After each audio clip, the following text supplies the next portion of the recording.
Game of Thrones Season 7, Episode 3 begins with Jon Snow landing on Dragonstone. He's met by Tyrion, who he hasn't seen since Season 1, and Jon notes that they've both picked up some scars. Tyrion was wounded at the Blackwater, and Jon was attacked by an eagle. They've both suffered less visible wounds as well. Tyrion's betrayal by Shae, Jon's loss of Ygritte, and his death.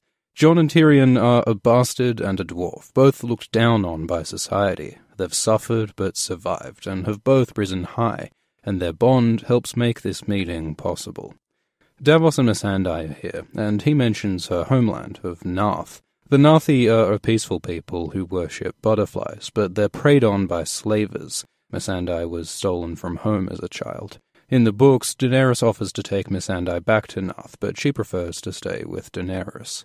Davos says that Dragonstone has changed, and it's true. Last time he was here, Davos served Stannis, and Melisandre was burning men alive on the beach. Now Dany is in charge, and Mel's staying out of the spotlight.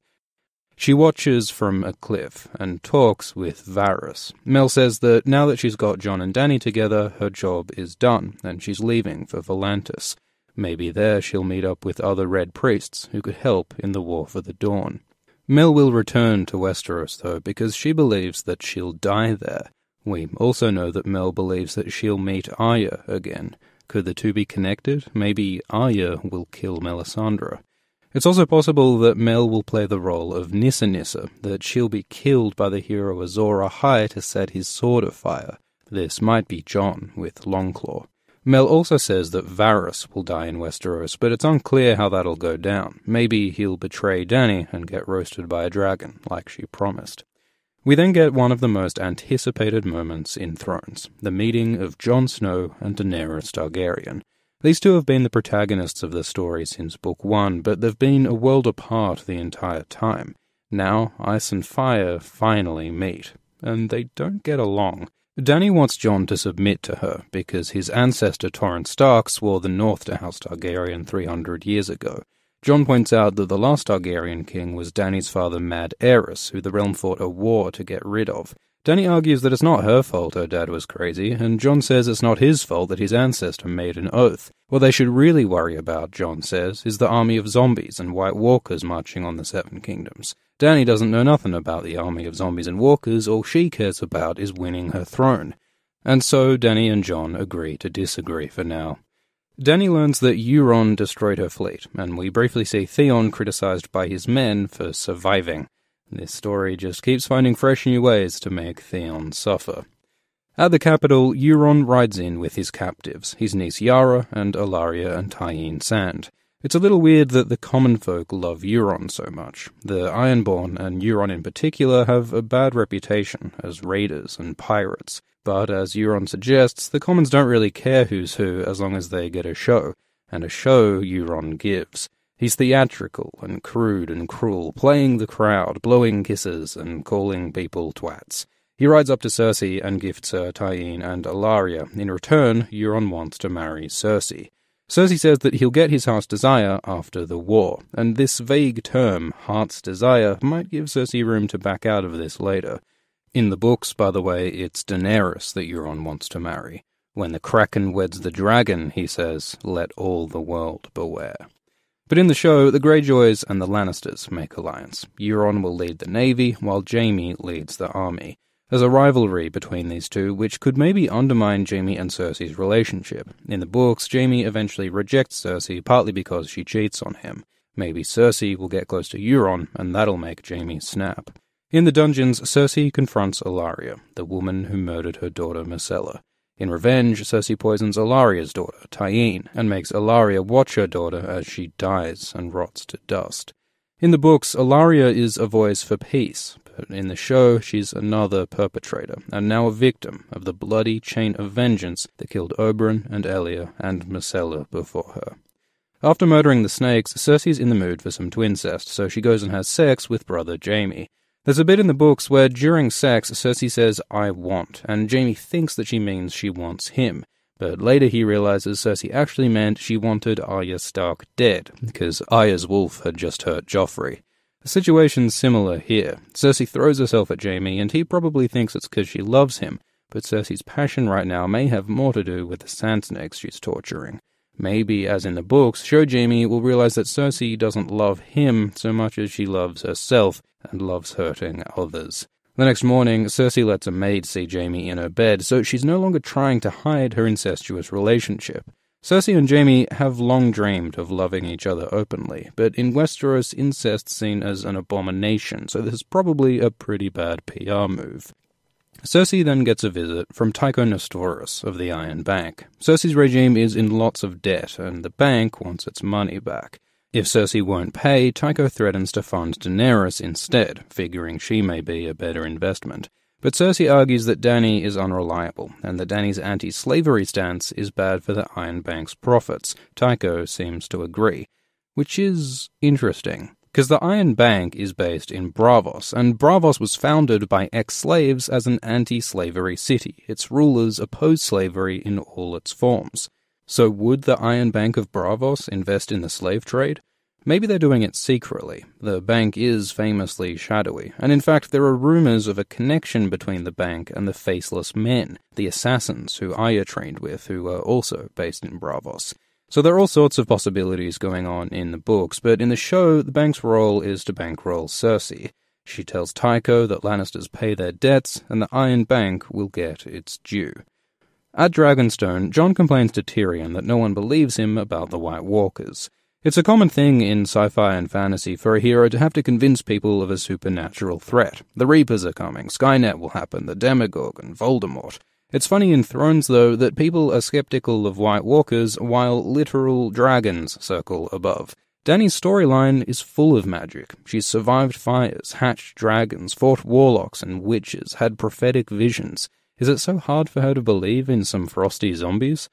Maybe, as Tyrion hints, she doesn't want to believe, because she's so focused on her throne. So for now, Dany won't go north, but she does want Jon on side, so Tyrion suggests that she give him Dragonstone's dragonglass, the stuff that kills White Walkers. Dany also brings up a comment Davos made about Jon's resurrection, which Tyrion dismisses as fancy. Jon's death and resurrection was probably the biggest plot point of Thrones Seasons 5 and 6, if not of the whole series, yet it's had almost no impact on the story. People barely ever talk about the fact that Jon rose from the dead. He's Game of Thrones Jesus, but he's more or less unchanged. So what was the point of the resurrection? Characters in the books who get resurrected change dramatically, and the same will probably be true of Book Jon. Jon and Dany speak alone for the first time ever. Dany mentions that one of her dragons is named for her dead brother Rhaegar, and Rhaegar just happens to be Jon Snow's father, though he doesn't know it yet. Dany says we enjoy what we're good at, and Jon says he doesn't, which again connects to Rhaegar, because in Season 5, Barristan tells Dany that while Rhaegar was great at fighting, he didn't enjoy it. Jon is also good at fighting, but he apparently doesn't like it either. Like father, like son. The connections between Jon and Rhaegar are hinted at over and over in this episode, like when Jon says that he's not a Stark just before a dragon swoops above, because Jon is truly a Targaryen, Daenerys' nephew, so they'd better not fall in love or anything, eh? Up at Winterfell, Sansa prepares the North for the war to come.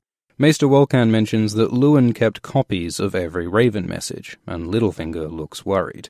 He's probably thinking of the message he got Lysa to send to Catelyn, saying that the Lannisters killed Jon Arryn, which was a lie designed to cause conflict. If Wolkan or Sansa find this letter, they'd have proof of Peter's betrayal. That particular letter was given to Catelyn sealed, then was burned, so there may not be a copy of it, but there's still lots of other dirt on Peter to uncover, like the fact that he lied about this dagger and betrayed Ned. Littlefinger has built a Jenga tower of lies, and if the Starks can grasp one piece, it'll all come tumbling down. Peter gives a weird speech about thinking strategically about everyone, everywhere, always, which might sound impressive if he was a man with an actual plan right now. The fact that Jon Royce has become a prominent character all of a sudden may hint that Littlefinger will soon be replaced as representative of the Vale. And then Bran turns up. Sansa and Bran haven't seen each other since Episode 1, when they were both children. Now, Sansa's a political leader, and Bran is kind of a tree god. Last season, the three-eyed raven died and gave Bran all of his power, the magic of the old gods, which is a sort of a hive mind of all of the dead greenseers and children of the forest and wargs connected in a network of weirwood trees, containing this knowledge of the past and future. Bran now sees everything everywhere, kind of like what Littlefinger claimed before, but Bran has it for real. He sees everything, and it's messing with his head. Bran acts all distant and robotic with Sansa, and insensitively brings up her marriage to Ramsay. The reason why he's acting weird is that he's just had all of space-time downloaded into his skull, and he's struggling to handle that. In the words of the actor, Bran is existing in thousands of planes of existence at any one time, so it's quite difficult for Bran to have personality. Not to mention, Bran spent his adolescence in a tree with a wizard, so between that and the internet in his head, it's no surprise that he comes off as awkward. But he needs to sort this shit out fast. He needs to learn to use his power, so that he's ready to face the White Walkers and the Long Night. At Old Town, Sam's treatment has successfully cured Jorah of grayscale, and Jorah now has a future again. Which is nice and all, but it does take a layer away from his character. In the books, there's this guy called Jon Connington who gets grayscale, and the knowledge that he's gonna die makes him really purposeful and focused on his goals. With grayscale, he's got nothing to lose, which makes him a dangerous and tragic figure. Jorah could have been the same, but now that he's cured, he's just back to square one. At least he's finally got a new shirt. By the way, if you're interested in all this stuff from the books, and you want to read or reread the series in a new way, our sponsor Audible is offering a free audiobook when you sign up for a trial at audible.com/ASX. You can get a free book and help out the channel. The link is below. In the books, Jorah's father Jorah speaks his last words to Sam, and says to tell Jorah that he forgives him his crimes and wants him to join the Night's Watch. Maybe Jorah will take the Black at some point in the show, but for now Jorah's plan is to return to his dear Khaleesi. Sam gets dragged to the headmaster's office and gets a firm talking to from Dumbledore. He's pretty mad that Harry broke all the rules, but he did save the day, so Dumbledore lets him off the hook. Sam does, however, have to transcribe a bunch of old books, which are almost certainly going to contain some kind of important secret about White Walkers of Valyrian Steel or Azor Ahai or something. Something that can help in the War for the Dawn. Meanwhile, however, there's another war at hand. Dany has learned that Euron Greyjoy took out Yara and the Sand Snakes, so she wants to hunt down Euron's fleet on Dragonback. This is one of the big advantages of having dragons. You can scout with them, find out where enemy armies are. Dany's ancestor Aegon the Conqueror did this a lot when he took over Westeros. But Melisandre is concerned that an arrow could kill Dany from Dragonback. You'd think that with some good armor she'd be alright, and the benefits of scouting would be huge, but Dany is convinced and stays put. Meanwhile, Grey Worm's Unsullied attack Casterly Rock, the seat of Lannister power. This is the first time we've seen the rock in the show, and it is smaller than the book version. It's built into a rock over 1/2 kilometre tall. Full of tunnels and chambers and mines, the rock is the best defended castle in Westeros, and the only one that can't be destroyed with dragonfire, because the soldiers can just hide within. But fortunately, Tyrion has a plan. As in the books, Tyrion worked on the sewers and drains of the castle, and in the show he built a secret tunnel so that he could bring women inside. The Unsullied used this tunnel to get their forces into the castle, kind of like how Dany took Meereen. Tyrion says that while Lannisters fight out of fear, the Unsullied fight for freedom, and that is why they will triumph. Which does sound nice, but is it true? The Unsullied were raised as children to be slave soldiers. They were castrated, psychologically broken, made absolutely obedient.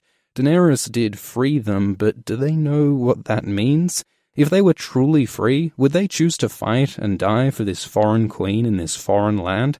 It's nice rhetoric on Tyrion's part, but the Unsullied may still be slaves, if not in name. Anyway, the Unsullied take Casterly Rock, but Jaime pulled a switcheroo. Most of the Lannisters weren't at the Rock. Jaime led his main army into the Reach. In Season 1, Robb Stark sent a small northern army to distract Tywin Lannister, while his main force snuck up and captured Jaime.